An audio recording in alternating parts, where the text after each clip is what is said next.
With Easter and Passover just around the corner, we are reminded of the challenges couples face when their religious beliefs differ and children are in the middle of these differences. Kat Roby is our relationship advisor. She joins us now to give us tips on overcoming these tough decisions and how to have these conversations, not just with in between the couple, but with your children as well. Right. It's a very big issue. It's hard to talk about in just a couple of minutes, but you know, it's something that originally, I guess, the first thing we should talk about is how do they get together in the first place.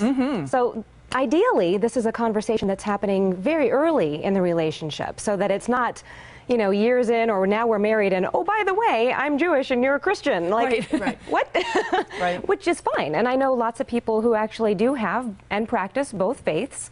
So, you know, we're here to talk today about what are the possibilities. Do you educate your children on a lot of different kinds of religions?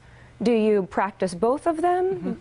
You know, you were saying you had a show that you'd seen. I just saw Property Brothers last night where one person in the couple was Jewish and one was not, and they had to have 2 appliances in the kitchen, 2 of every appliance, because one had to eat kosher food and one didn't.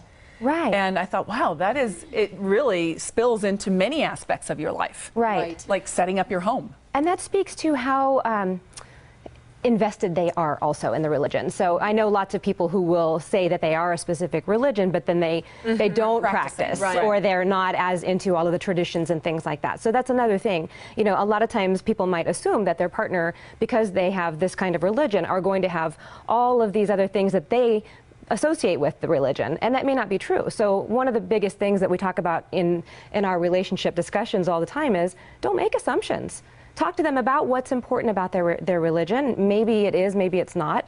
Another thing that's important is find the common ground between those religions.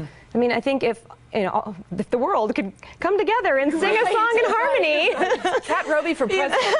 He's such a better place. We all do believe in the same core values for the most part. So if we can find a way to have respectful, open, heartfelt discussions about the things that are important to us about those religions or those practices, we'll have a much better time finding that common ground or finding out how to go down that path. So I know that a lot of children, you know, during Hanukkah they'll have a menorah and then they miss a Christmas tree, and so some people will do that, you know, will celebrate both holidays in a household. Is that confusing to kids, or is it actually healthy because they get to learn both faiths? My experience has been, and what I've read and heard, is that it's a broad education. It's something that gives them an experience.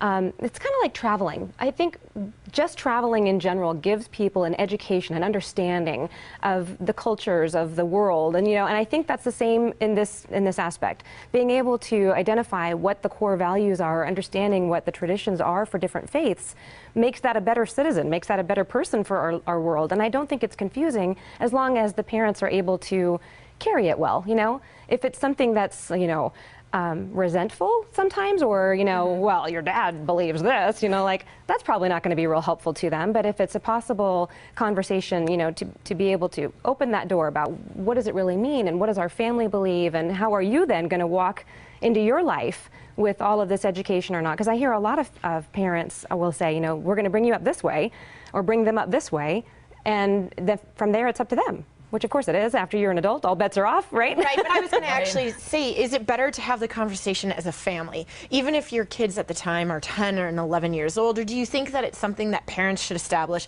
before you've even had children? Like, okay, you might be Lutheran, I'm Catholic, our kids will be brought up as Catholics. You mean having the discussion with or without the kids present? Yes. I think it's always better to have the discussions where you are united first, and then you present to the children. Okay. So that you can back each other up or get the discussions out of the way or get any disagreements that you might not have seen coming out of the way. Oh, you became so religious on me. Wow. Yeah, I think it's always a good idea to get that established and then work as a team.